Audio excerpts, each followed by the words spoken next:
That day was July 20th, 1969. A sea of faces, 600 million strong. A single glowing rectangle shows the scene. Not a sound breaks through. A step came next, boot meeting lunar dust. The ground gave just slightly underfoot. Moon rock felt cold beneath the sole. Pressure left a mark where none had been before. One breath. The world's old rules crumbled like burnt paper. What people once called impossible simply stopped being true. Here's something hardly anyone realizes. Almost never came to be. A small shiny sphere rose into space sent by the Soviets. Overhead it moved, passing each house where Americans lived. This machine circled without wings or smoke trails. It made noise on radios below, a quiet beep through walls. America panicked. Off in 1961, Yuri Gagarin, a Soviet cosmonaut, made it into space as the first person ever. Falling behind wasn't new.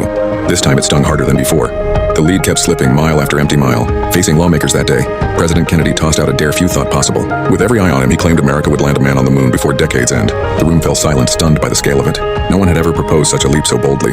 Doubt hung thick in the air after his words faded. Right then, the entire history of U.S. space travel added up to only a quarter of an hour. 15 minutes, 8 years went by. A crowd of 400,000 stood together. Their aim stayed fixed on a single purpose. A wave of energy swept through people next. Effort poured out like water from a cracked dam. 250,000 minds shaping steel, code, soil, time pressing down hard.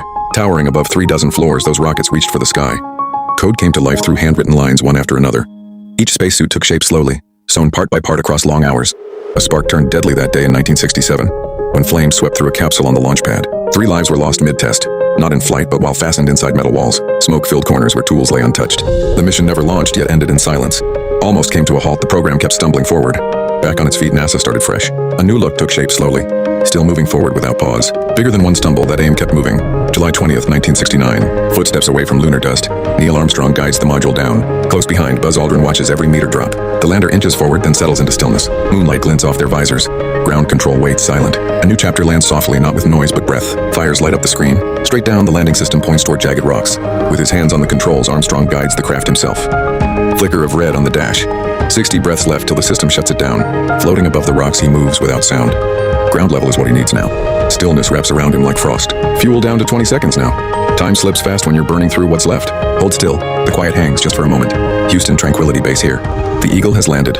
Folks at Mission Control finally let out a roar after holding still through 4 long days. Fingers pressed against his eyelids, Flight Director Gene Kranz felt tears slip through. The weight of the moment settled like dust after a long silence. Here's what this story teaches you. In 1961, only a quarter of an hour filled America's flight record in space. That summer, a pair of astronauts stepped onto the lunar surface. Their boots pressed into dust older than Earth. One small moment unfolded in silence above the planet. 400,000 folks shut that gap. Doubt never stood a chance. Out of nowhere, they just started. A target locked in place no matter the obstacles that came their way. Each one pushed past without pause. What they said would happen actually did, right before everyone's eyes. Few knew he wouldn't make it that far.